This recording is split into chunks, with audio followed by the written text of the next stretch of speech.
ছেলে রাস্তার মধ্যে এমন কাণ্ড করলো। প্রথমে তো মানে ওর ওপর এমন মেজাজ গরম হয়েছে। তো কি আর করবো, আর কিছু সময় ওকে একটু বুঝিয়েছিলাম, তো ছেলে তো কোনোভাবে বুঝতেছে না। তো ছেলে যেটা চেয়েছে সেটা ওকে কিনে দিতে হবে। তো কী কিনে দিলাম অবশ্যই বলতেছি। আসসালামু আলাইকুম, আশা করছি সবাই ভালো আছেন। আলহামদুলিল্লাহ, এই তোমরা সবাই ভালো আছি।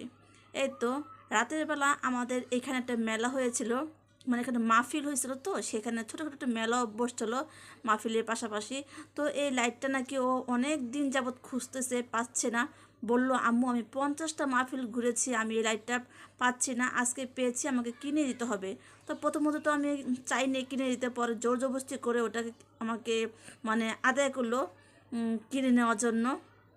তো আমি বললাম, বাবা আমার কাছে তো টাকা নেই, কীভাবে করবো? কয় তোমার লাগবে না, তুমি আগে দাও, যেভাবে হোক দাও, কিনে দাও। যাই হোক কিনে দিলাম।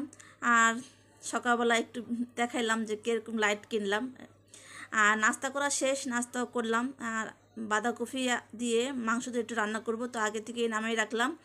আর চা খাবো না তা তো হয় না, চা তো খেতেই হবে। মানে হঠাৎ করে দেখি আমার চা পাতি শেষ হয়ে গেছে। তো কী আর করব, চায়ের নেশা যখন উঠেছে, চা তো খেতেই হবে। এই জন্য একটু টি ব্যাগ দিয়ে আমি একটু চা বানিয়ে নিছি।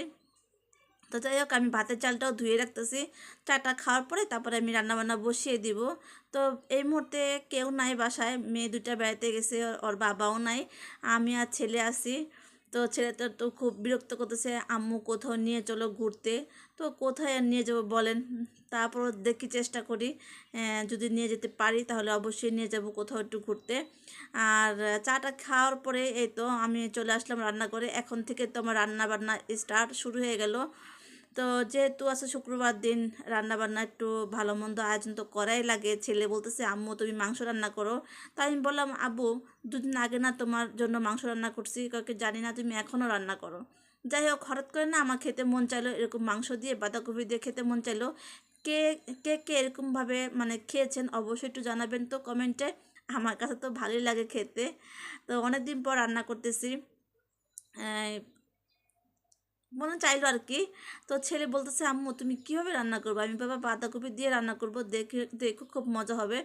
যাই হোক, হঠাৎ করে বাচ্চা বাবা ফোন দিয়ে বললো আমি আসতেছি।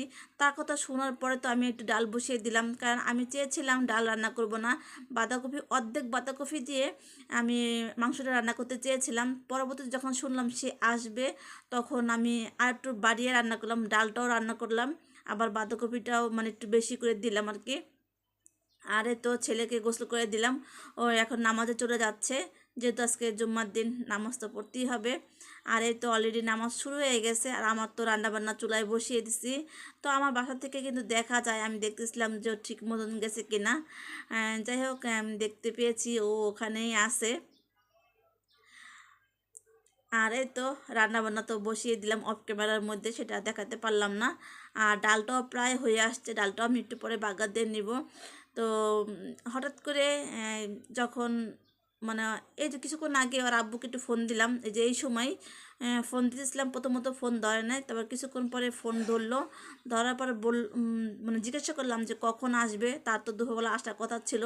তো সে বলল যে আমি তো এখন আসতে পারবো না, রাতের বেলা আসবো। কথাটা শোনার পর তো মেজাজটা গরম হয়ে গেছে, কারণ আমি আর ছেলে বাসায় এত খাবার খাবে কে? এই যে ডাল রান্না করতেছি না, এই ডালটা মানে আমার তেমনটা পছন্দ না খাওয়া, মানে খেতে ইচ্ছা করে না।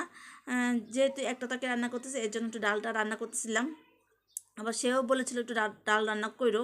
তো সে তো এখন আসবে না, তো কি আর করার। আর মানে আমার কোনো কিছু না অপচয় ভালো লাগে না।